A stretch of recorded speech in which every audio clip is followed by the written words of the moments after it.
नमस्कार दोस्तों, आप सभी का स्वागत है हमारे चैनल में। आज हमारे साथ जुड़े हुए हैं कुलजीत यादव जी, जो लॉकडाउन के समय वर्मी कंपोस्ट का बिजनेस शुरू किए थे और आज के समय में वो काफ़ी सक्सेसफुल भी हैं। तो कुलजीत जी, आप हमारे दर्शकों को सबसे पहले अपने बारे में बताइएगा। सबसे पहले मैं धन्यवाद करता हूं आपका।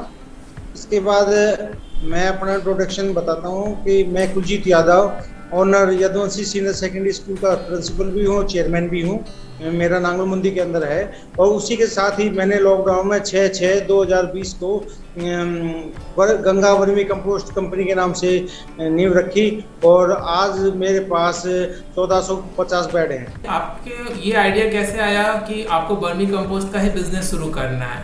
ये प्रेरणा कहाँ से मिली आपको? मेरे फादर क्रिप्को में मैनेजर थे और वो क्रिप्को यूरिया, डीएपी और यानी सिटी कंपोस्ट बनाता है। तो मेरे फादर जो हैं वो सिटी कंपोस्ट के बारे में लोगों को ज़्यादा जागरूक करते थे, ना कि यूरिया और डीएपी के बारे में। तो ये प्रेरणा मेरे फादर से मिली मेरे को और उसके साथ ही मैंने उसका सिटी कंपोस्ट का यूज किया अपने पेड़ पौधों में, सब्जियों में, तो उसका रिजल्ट बेटर आया। इसलिए फिर मैंने एक दिन कोरोना काल के अंदर मैं यूट्यूब देख रहा था तो मेरे को ये वर्मी कंपोस्ट का बिजनेस नया अच्छा लगा। आगे मुझे ये बताइएगा, वर्मी कंपोस्ट क्या होता है और इसके खाद का क्या फायदा होता है? वर्मी कंपोस्ट का मतलब है, कंपोस्ट मतलब डिकम्पोज होना। इसको हम डिकम्पोज के दो तरीके से कर सकते हैं। एक तो अर्थवर्म को दोबारा कोई भी फसल अवशिष्ट है, गोबर है, उसको खिला के। दूसरा कि हम डिकम्पोजर आता है गाजियाबाद को, उससे खिला के। हम उस पर काम नहीं करते, हम केवल अर्थवर्म के दोबारा उनकी जो पुट्टी होती है उसको हम वर्मी कंपोस्ट बोलते हैं। उसके अंदर 16 पोषक तत्व होते हैं और हम गाय का गोबर भी ज़्यादा यूज करते हैं। जो हमारे उसमें फार्म में 100% गाय के गोबर का यूज होता है, उसके अंदर न्यूट्रिएंट्स वैल्यू ज़्यादा होती है और अर्थवर्म उसको खाता है तो उसकी रीसेल वैल्यू और ज़्यादा बढ़ जाती है। तो सर, हमारे किसान भाई सोचते हैं इसे करना है, तो इसको किस तरह से शुरुआत करना चाहिए? मेरा जो है विचार या सलाह लगा लो, जितने फार्मर्स भाई हैं जिनके पास एक भैंस या गाय है, कोई भी पशु है, उनका जो वेस्टेज कूड़ी बनाते हैं वो उसके अंदर क्या होता है, खरपतवार ज़्यादा जमती है और वो डिकम्पोज होने में उसको कम से कम 8 से 10 साल लग जाते हैं और वो उनकी कूड़ी बेकार जाती है। हमारे प्रधानमंत्री मोदी जी चाह रहे हैं कि स्वच्छ भारत मिशन, तो उसके अंदर जो ये हैं कूड़ी हैं ये हट जाएंगे।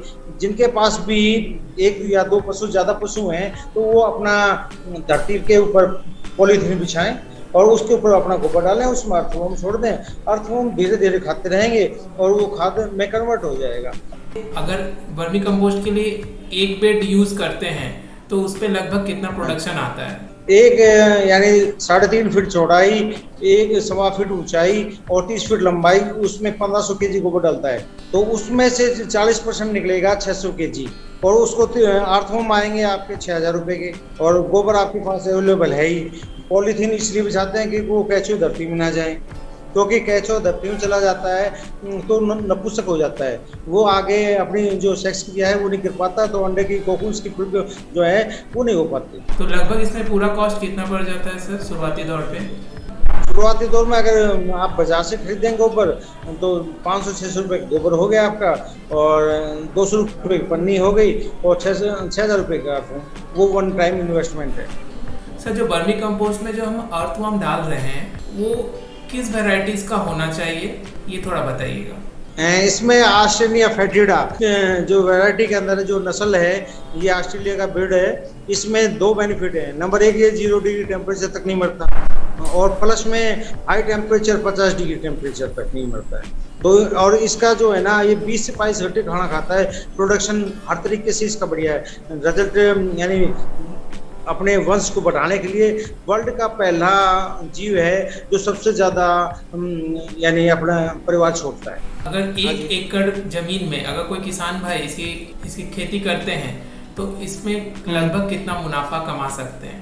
जितना हम यूरिया डीएपी डालते हैं उसको ना डाल के 1 एकड़ में 5 कुंटल हम यानी रबी की में भी और खरीफ की में भी 5 कुंटल खाद डालेंगे तो सेम जो आपकी उस केमिकल से प्रोडक्शन आ रही है उतनी प्रोडक्शन आएगी। दूसरा बेनिफिट है, अगले साल आप वो करेंगे तो 4 कुंटल और तीसरे साल में 3 कुंटल, तो आपकी जो खर्चा है ना वो कम होता आएगा। किसानों को ये फायदा होगा।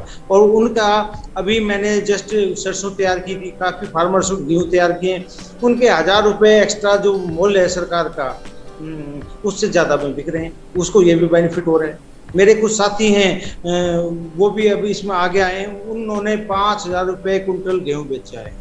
थोड़ा ये बताइएगा कि वर्मीवाश क्या होता है, इसके बारे में थोड़ा बताइए। वर्मीवाश क्या होता है कि जो केंचुआ बेड के अंदर होता है, तो केंचुआ इसी के अंदर जन्म लेता है, इसी के लिए मरता है। तो उसका जो शरीर है, जैसे मानव शरीर है, हिंदू भाई तो जला देते हैं, मुस्लिम भाई हैं वो दबाते हैं, हम पशुओं को दबाते थे पहले प्राचीन काल में।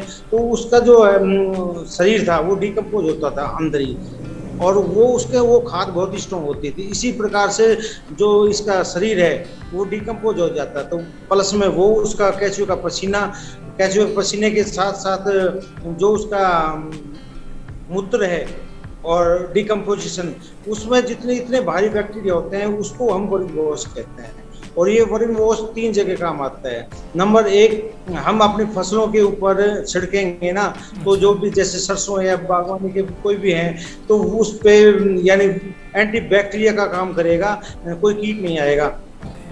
और कीट आने के कारण जो है फसल के फूल गिर जाते हैं, तो पैदावार कम आती है। एक तो उसको रोकता है। दूसरा ये रोकता है कि जो है हम इसको पानी के साथ देंगे तो पचराव क्रिया होती है, फुटाव अगर ज़्यादा होगा, पचराव ज़्यादा होगा, जैसे कपास में पचराव ज़्यादा होगा, चावल के अंदर पचराव ज़्यादा होगा, फुटाव गेहूँ के अंदर पचराव ज़्यादा होगा, तो उस पर क्या होगा, बाल ज़्यादा आएंगे तो प्रोडक्शन बढ़ेगा। मैं आपसे एक आखिरी सवाल पूछने वाला हूँ कि वर्मी कंपोस्ट की मार्केटिंग कैसे करें और इसको हम लोग कहाँ सेल करें, ये सबसे महत्वपूर्ण सवाल है। इसके लिए जी सबसे पहले मैं अपना जो एक्सपीरियंस है वो आपसे शेयर करना चाहता हूँ। मैंने थ्रू आउट इंडिया में जितने भी वर्मी कंपोस्ट प्लांट थे उनका विजिट किया मैंने, तो और मेरे एक ही जिद थी, क्वालिटी, सुपर क्वालिटी बनाना। तो वहाँ तक हम सक्सेस हुए। और जो है हमने आसाम में भी गए, हम हिमाचल में भी गए, कश्मीर में, मेरा पूरे थ्रू आउट इंडिया जा रहा है। अब चाय के बागानों में भी जा रहा है, क्योंकि हमने वहाँ पे लोगों से लिंक भी किया है। अभी मेरा कॉन्टेक्ट हुआ है कश्मीर में, बाली हैं उनसे, तो वो कह रहे हैं केसर के अंदर इसका रिजल्ट बहुत अच्छा है। अब क्या है कि कुछ लोगों ने इसको बदनाम कर दिया है, कोई मिट्टी मिलाते हैं, कोई जमुना सेंट मिलाते हैं। क्वालिटी, अगर क्वालिटी अच्छी होगी तो मैं कहता हूँ उसको आदमी को, मेरे यहाँ से अब 80% माल मेरे यहीं से फार्मर्स लेके जाते हैं, 20% ही मैं बाहर बेचता हूँ। अच्छा सर। और वो रिपीट करते हैं कि आप खाद मास्टर जी से लीजिए, मास्टर गंगा ना होके मास्टर जी एक ब्रांड हो गए हैं। अभी मैं बताता हूँ, मेरे यहाँ केंद्रीय मंत्री राव इंद्रजीत सिंह हैं। अच्छा। उनके यहाँ पे आज से 2 साल पहले मैंने डिलीवरी दी थी। जिस कंपनी से उनका माल आ रहा था वहाँ पे उसमें 30 kg वेट था। अच्छा। वो सेम रेट, और वही रेट मैंने दिया, वेट करवा के मैं खुद गया वहाँ पे, और 50 किलो उसके बाद से जितना भी उनका है पूरी साल का ऑर्डर मेरे को मिलता है, क्योंकि क्वालिटी भी और क्वान्टिटी। कुलजीत यादव जी, आपका बहुत बहुत धन्यवाद हमारे साथ जुड़ने के लिए, अपना महत्वपूर्ण समय हमें देने के लिए। आपका भी बहुत बहुत धन्यवाद। नमस्कार सर।